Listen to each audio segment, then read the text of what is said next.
Growth is one of the vital, fundamental, and noticeable characteristic of the living being. We are going to study growth in case of plants. So one can define growth in a brief manner as a irreversible and permanent increase in either size or in volume or in mass of a cell or a organ or a whole organism. Generally, growth is accompanied by anabolic as well as catabolic process of metabolism that occur at the expense of energy. You can take example of a expansion of a leaf. One can call it as a, or one can take it as a growth.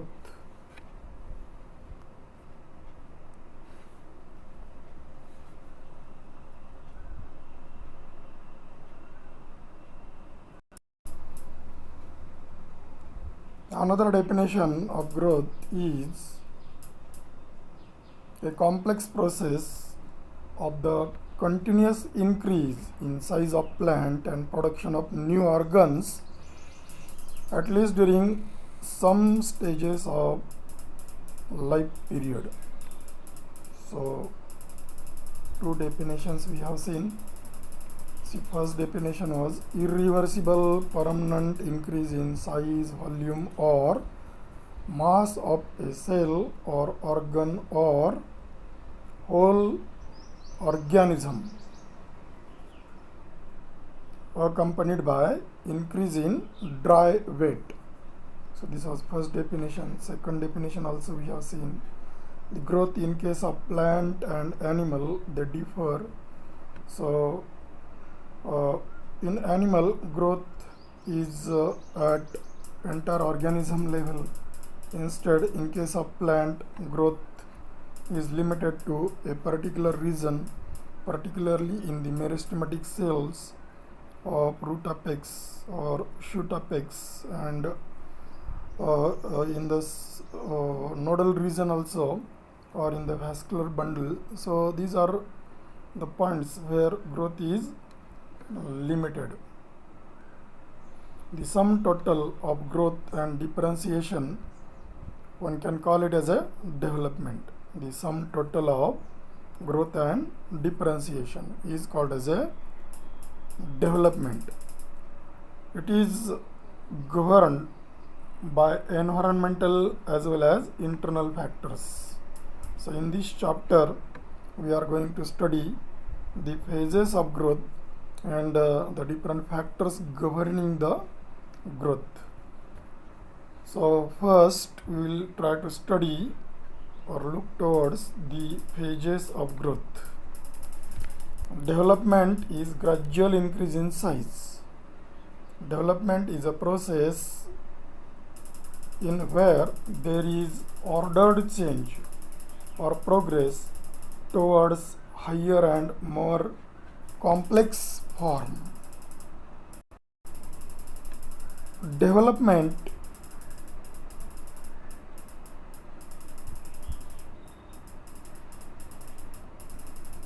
can also be defined as a process in which growth, differentiation, maturation and senescence take place in a regular sequence in life history of plant. In plants, growth is confined to meristems. Just now I have told you it takes place at the apices of the root and stem. These growing regions are called apical meristems, primary meristem or regions of primary growth.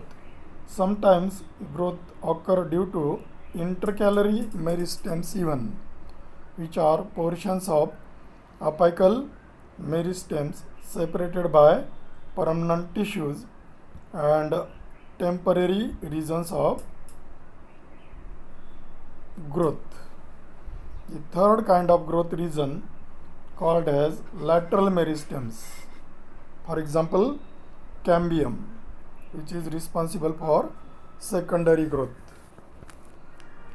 Growth is not an immediate phenomenon. It is continuous mechanism of the plant in an orderly manner. During the process of growth, meristematic cells have to pass through three phases.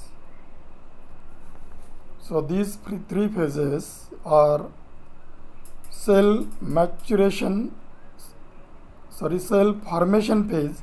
Also one can call it as a cell division phase. Second is cell enlargement or cell elongation phase, and third is cell differentiation or cell maturation phase. So these three phases, they are here on the screen after germination of the seed. After germination of the seed, you can see over here the root apex, then cell division zone, cell elongation zone, and cell maturation zone. So what are these three phases that we will see in somewhat detail. So related with the cell formation or cell division, cell formation or cell division phase. So meristematic cells, they play important role over here. They are thin walled, they are with dense cytoplasm, and they possess very small vacuole. These cells have very large nuclei which are centrally located. The cells are isodiametric and do not have intracellular spaces. This phase, that is cell formation or cell division phase,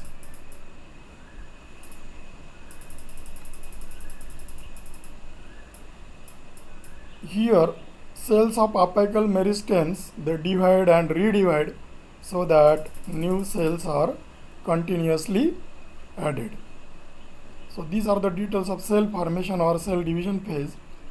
Then comes cell enlargement or cell elongation phase. See here on the screen, cell elongation phase or cell enlargement phase. Here the cells, now in this phase, they enlarge in size. Osmotic pressure of these cells increases. It maintains high turgor pressure. These cells, they maintain high turgor pressure. The turgor pressure stretches the walls of growing cells. During enlargement of cells, a large vacuole appears in the center, because of which protoplasm passes towards periphery. This phase of growth is called cell enlargement or cell elongation phase. During this phase, good quantity of proteins, protoplasm, and cell wall material is synthesized in these cells. Plasticity and elasticity of the cell wall increases during this phase. Permeability of the cell wall also increases. These are the changes during this second phase, that is cell elongation phase. So firstly, we have seen cell division phase or cell formation phase, that was first, then second cell elongation phase, and now the details related with the cell differentiation or cell maturation phase. This is the third phase. So during cell differentiation or cell maturation phase, which is a last phase of the growth, and we can call it as a cell maturation phase even, or another name is cell differentiation phase. Differentiation is the change in form and physiological activity. The cell matures and it differs into various shapes and sizes. The result is that the cells become specialized to perform specific functions in the plant body. A new pattern of growth is established. Cell wall becomes thick-walled, cell organized into tissues and then into organs. So this is the last phase. So we have seen the phases of growth, 3 phases. First one is cell division phase, then cell elongation phase, and third is a cell maturation phase.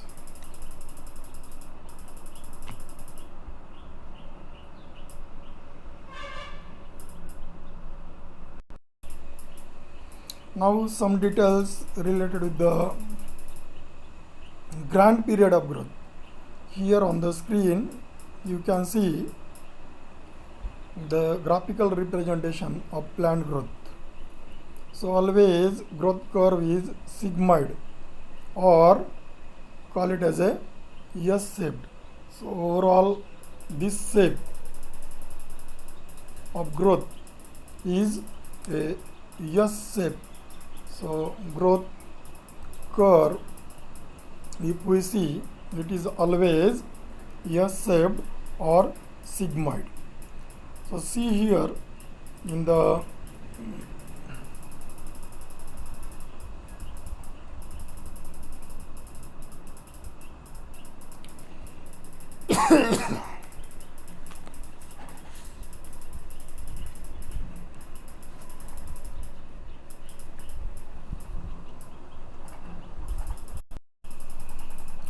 see the grand period of growth. It is the course of growth of the plant.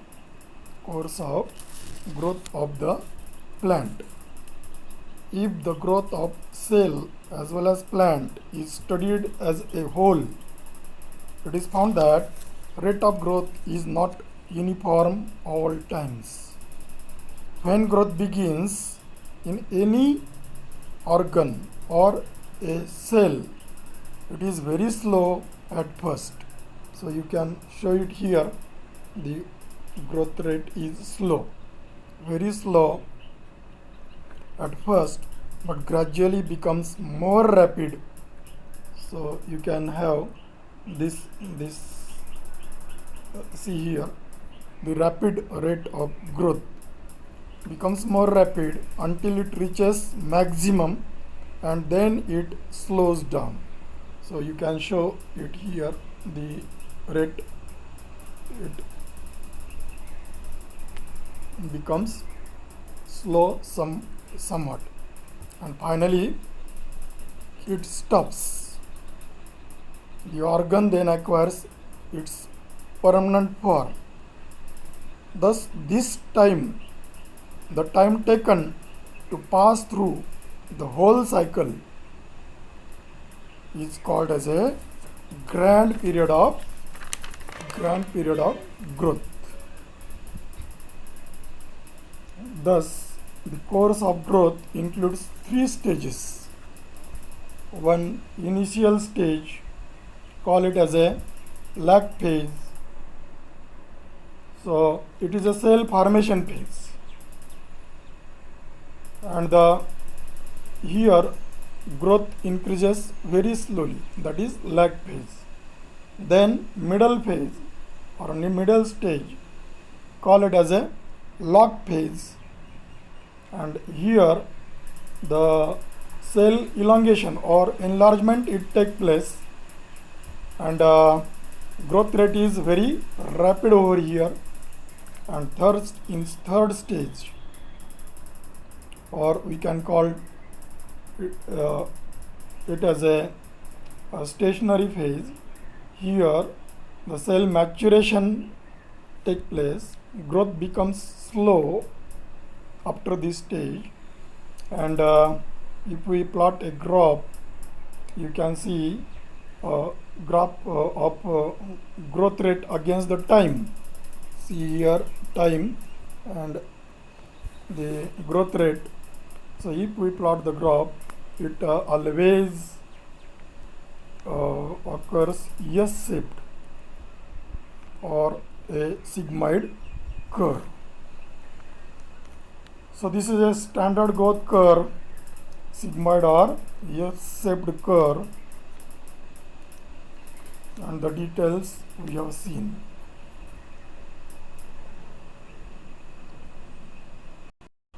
Now we will see in brief the factors affecting the growth. So external and internal factors, both of them, they affect the growth. External factors like abiotic factors.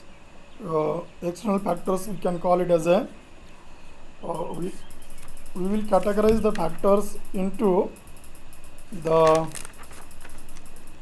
abiotic factors and biotic factors instead of external and internal. So abiotic factors, which are non-living factors, like food supply. If food supply to the plant is good, no doubt the rate of growth will be good. So relation is the directly proportional, growth is directly proportional to the food supply. Nutrient supply. See, if plant get both minor and major elements in a proper amount, the growth rate remains good. Then related with the soil, this the soil factor is also called as a edaphic factor, EDAPHIC, edaphic factor. So if water holding capacity of the soil is good, so loamy soils, they have good water holding capacity and good growth of the plant occurs over there. So the growth also depends on the type of soil, we can say.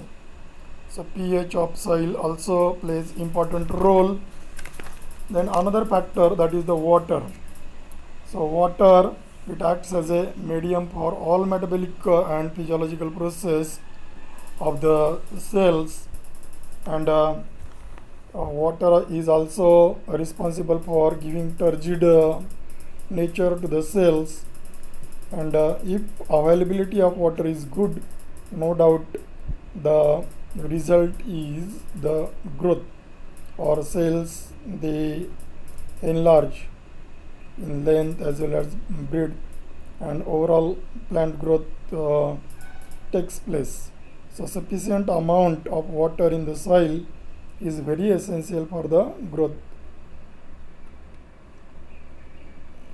It may cause water logging and the resulting anaerobic conditions to the soil whenever there is water stagnancy, waterlogging condition in the soil, that adversely affect the root growth and can ultimately lead to the death of the plant even. Now oxygen, abiotic, another abiotic factor, that is oxygen. So oxygen is necessary for respiration, and if oxygen is not there, the respiration will not occur, ATPs will not be produced, and energy will not be available for the different reactions. Ultimately it affects the growth. So oxygen availability is must for the growth. Then temperature. So preferable temperature for many species to grow well is in between the temperature range 20 degrees Celsius to 40 degrees Celsius. Higher soil temperatures results in heating of the soil solution, and it is injurious for the normal functioning of the root cells. And low temperature also causes the chilling or cold injury to the cells. So both the extremes, they are not good. The temperature range in between 20 degrees Celsius to 40 degrees Celsius is good for good growth. Then another factor is a light. So light influences physiological processes like transpiration as well as rate of photosynthesis. It remains good, and if light is not proper, then we can say that the growth will not be good. And if light quality as well as quantity or duration, we can say that positively affect the rate of growth. Then some of the plant growth regulators, we can say the availability of plant growth regulator, they can accelerate the plant growth. Then the biotic factors. One of the abiotic factors we have seen, biotic factor like microbial population. If microbial population in the soil is more, it positively microbial population of fungi, bacteria, viruses, that is necessary for the good growth of the plant. They makes they decompose the organic matter present in the soil, and thereby positively affects the growth. Some other biological conditions like presence of weeds and allelopathic chemicals in the soil affect plant growth adversely. So these are some of the factors affecting the plant growth. So in all, we have seen related with the growth. Growth is the irreversible change. That also we have seen, and the different aspects of growth, factors affecting of growth, what is grand period of growth, how the growth curve is, and all details related with the growth we have seen. Try to hear the video carefully and try to answer the multiple choice questions which can be asked on this chapter. Okay.